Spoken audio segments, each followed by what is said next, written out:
Hey, everybody. Welcome again to another episode of Reclaiming the Spirit. My name is Mark and Heilshorn. And as many of you know, I'm a pastor, theologian, and I'm a little scruffy today. So I'm really feeling it actually right now. So welcome again to Reclaim the Spirit and Dissolving the Fear. Dissolving the Fear. And as you can see, for the last, 9 weeks, I've been missing haircuts. So I'm looking pretty shaggy all the way around. Happy to have you here, and happy to talk about more about these traditions that we've been studying for the last 10 nights. It's been just absolutely a gas, and I think what I'm going to be doing from now on is actually taking one of them from each tradition, just one, and extrapolating and thinking about it for about 5 minutes, and then I'll go into a meditation and then go into a prayer. Keep it nice and short and simple. Again, this is sort of like a new ministry for me, and hopefully you're enjoying it. And if you are, then please let me know with your comments. Yay, love this. No, I hate it. Um, yeah, put a robe on, put a stole on, do something, or not. So what we're doing here is looking at traditions, right? We're looking at the Abrahamic traditions. We're looking at the Eastern traditions, specifically Buddhism, and we're looking at what the North American Indians have to say about things. And we're also looking at the recoveries traditions. And when I say recovery, I mean the 12-step traditions, which have a lot to say about spirituality. Sometimes the 12-step recovery systems get a bad name because, we like to label people. That helps us actually all pigeonhole them and blame them and point fingers at them and do all the things we're not supposed to do. But we're human, right? So we do that.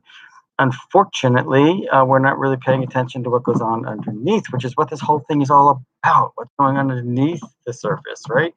What's going on with our feelings and being able to name them the way we ought to, instead of just dodging them and not wanting to offend somebody and not wanting to feel uncomfortable. God forbid we feel uncomfortable. We might actually grow feeling uncomfortable. How about that? So and our theme today is going to be integrity, right? Because every single one of these traditions and every single one of their tenets have to do with integrity. I'm just going to breeze through what the eight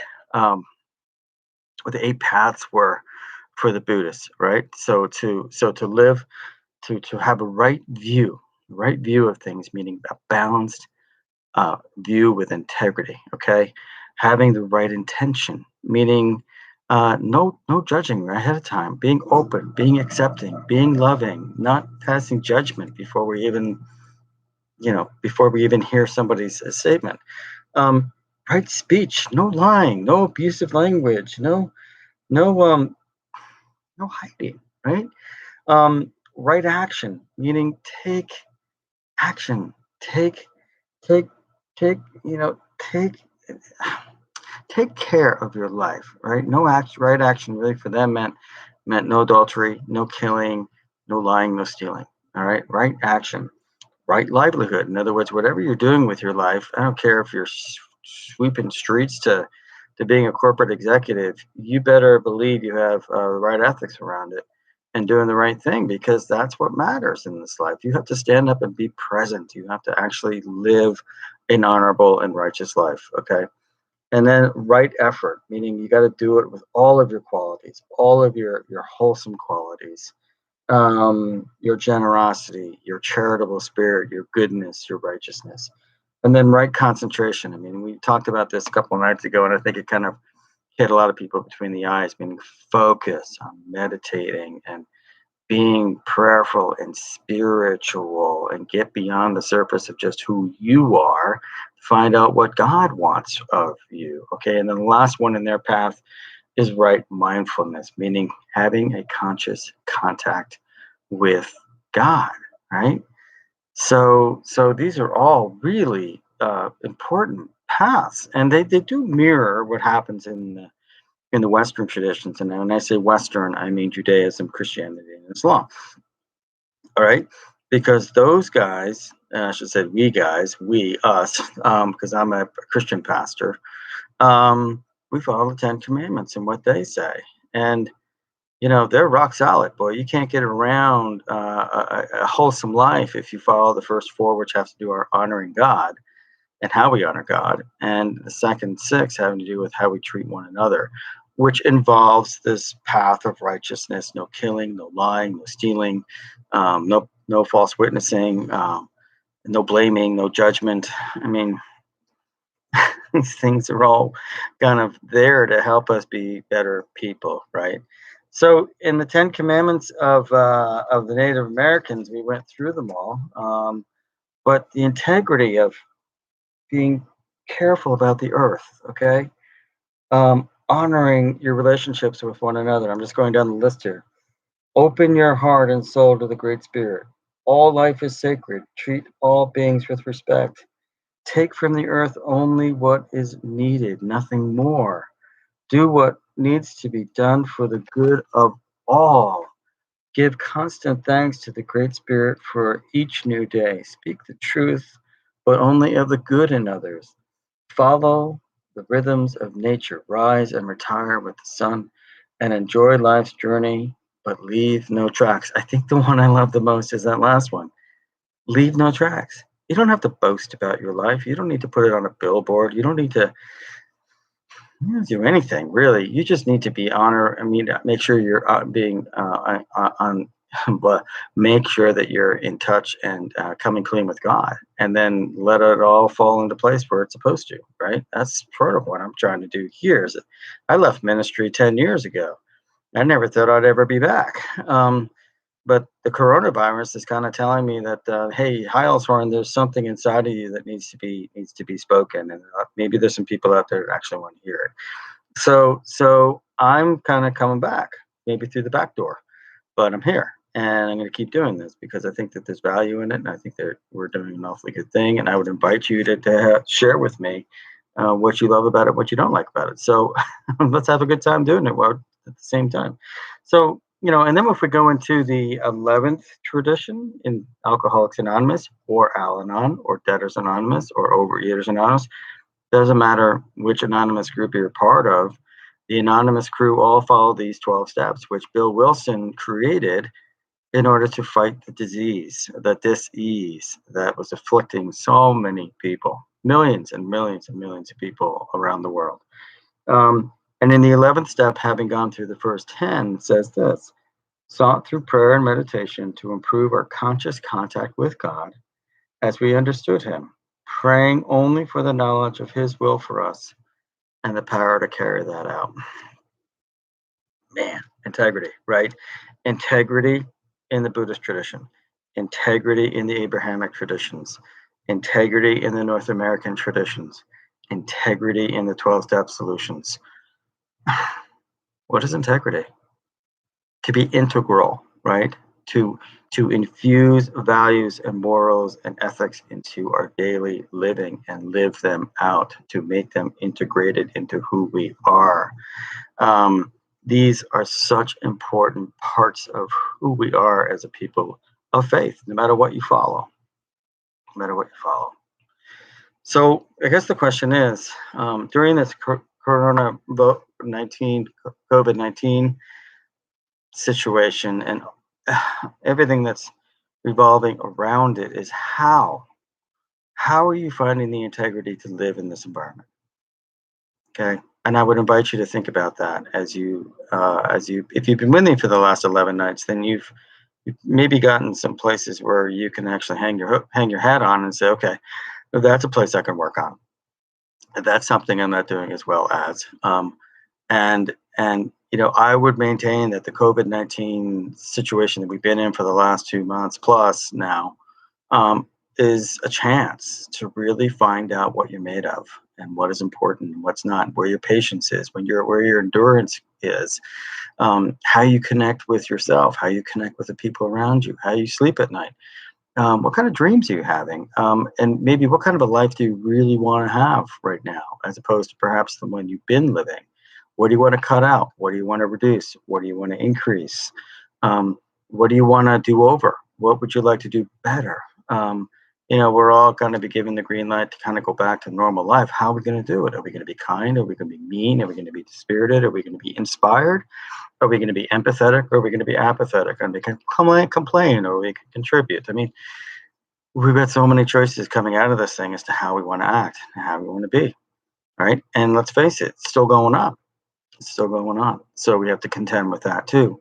And we have to contend with the whole culture and world that's just trying to figure out how to manage in this time and place. And I got to tell you, without a Holy Spirit, without a God in your life, lots of things are going to spin out of control, and it's all going to seem incredibly unmanageable. I guarantee you that. So if you've been looking at these videos and you've been wondering, how to move forward, I would recommend that you consider, right? I would invite you to consider doing something differently. And maybe it's waking up every day and saying a prayer. Maybe it's just during the day, finding a time to be at peace with yourself. And if something is really upsetting, just name it and then give it up. Give it up to God. I have to say that every time I'm humble enough to halt my own ego from running ragged, I'm in a much safer, calmer, more peaceful place. But I want to tell you right now, from the bottom of my heart, I am just like you. There are times when I don't want to be patient, times when I don't want to be nice, times when I just want to act and I want to do something spontaneously that may be risky or rash. Hey, it's been tough, right? So I have to learn in those moments of exasperation, perhaps those moments of some desperation, because my body and my mind and my spirit wants to just revolt and go.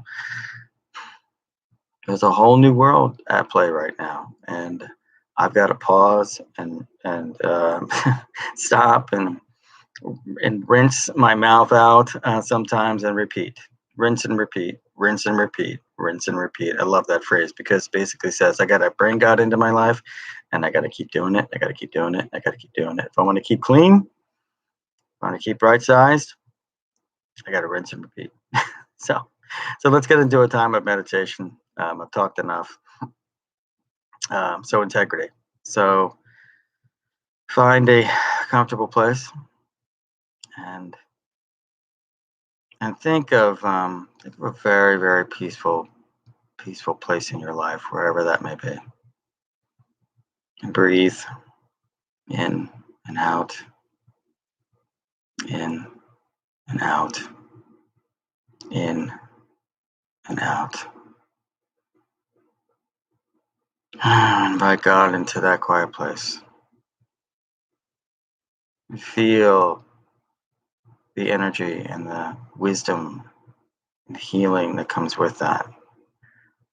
And maybe on this beautiful day that we call Mother's Day, we are in a place where we've recognized the nurturing that has happened for us, perhaps a long time ago, that our mothers actually brought us into this world and gave us a chance to breathe, gave us a chance to pray, gave us a chance to be who we are.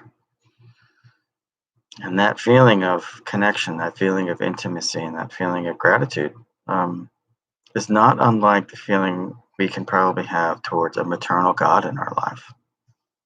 And, I'm not dumb enough to think that I know exactly who God is and what gender he is or she is, because I just don't know.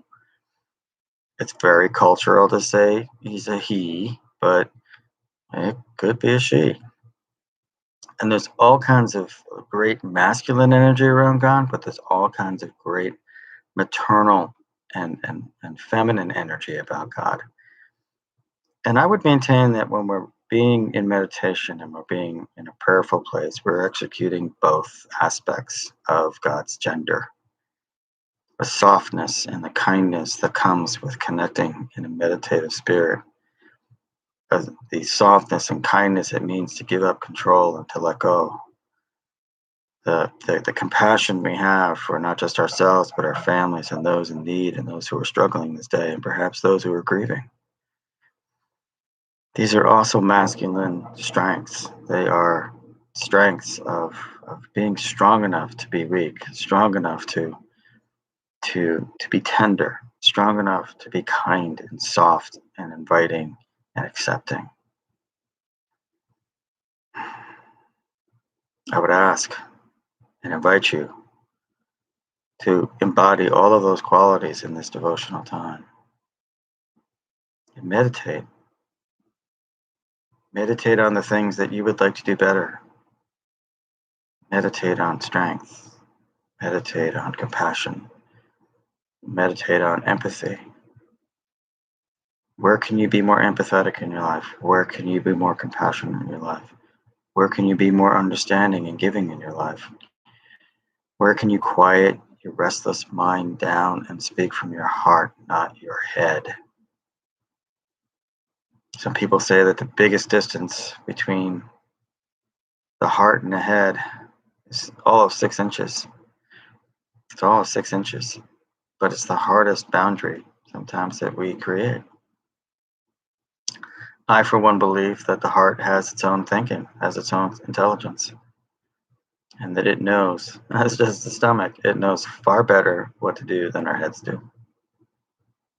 So perhaps in your meditative spirit and time, think of how your heart can be more active in your life. You can be more loving and more soft and more forgiving of people and events and leaders. Think of the positive things that are happening. We all know the bad news.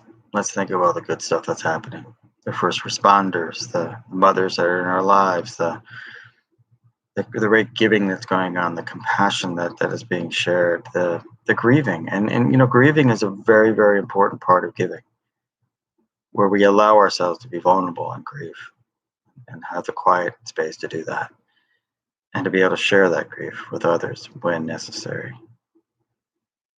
These are all really valuable things to do in our meditative time. So be open to God walking into your life right now and giving you the strength and a sense of purpose and this integrity of many traditions to help you do it. And let's be in a spirit of prayer. God, grant us the courage to have integrity. Grant us the faith to bring and integrate these values and these systems of belief into our lives so that we can grow into what it means to be fully human, fully alive, and fully awake. Help us to clean house. And I mean literally clean the corners of our lives.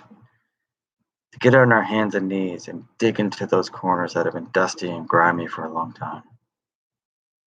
And clean it out. Just clean it out so that we can be free, open, accepting of you flowing with us in our lives.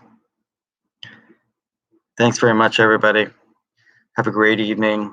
I promise to come back Monday a little better kept. It's been a busy day. Love you all, and thanks for your support, and we'll look forward to seeing you again.